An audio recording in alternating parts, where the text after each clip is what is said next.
এই রাজাকার আলবদর আল শামদেরকে না বলুন। এই শফিকুর রহমান ভণ্ড ইবলিসের প্রেতাত্মা, দাজ্জালের প্রেতাত্মা, যে মা বোনদেরকে সম্মান করতে পারে না সে দেশের কোনো ক্যান্ডিডেট হতে পারে না। এই কুলাঙ্গারকে বাংলাদেশের মাটি থেকে অতি দ্রুত ঘাট ধরে বের করে দেওয়া উচিত।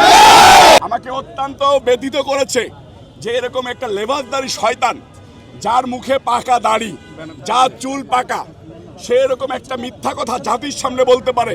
এবং তার চাইতে সবচেয়ে বড় বিষয়, যে নারীদের গর্ভে আমি জন্ম নিয়েছি সেই নারীদেরকে সে পতিতা বলেছে।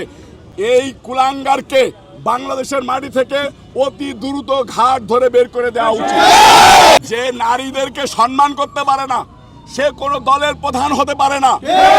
যে মা বোনদেরকে সম্মান করতে পারে না সে দেশের কোনো ক্যান্ডিডেট হতে পারে না।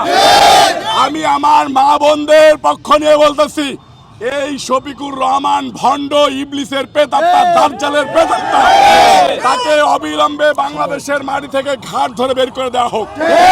মা বোনদেরকে জাগ্রত করার জন্য বলতেছি, আপনারা রাজপথে নেমে আসেন। আপনারা 12 তারিখ ব্যালটের মধ্য দিয়ে এই ধর্ষকদেরকে না বলুন, এই রাজাকার আলবদর আল শামদেরকে না বলুন।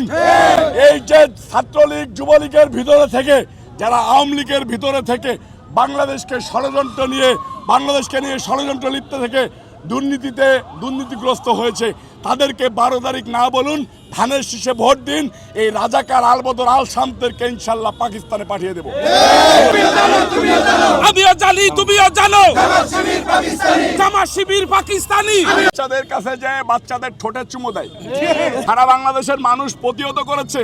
এই লুচ্চাকে ওই জায়গা থেকে যখন প্রতিহত করেছে, তখন সে বিদেশে যায় মনে হয় ওষুধ খায়।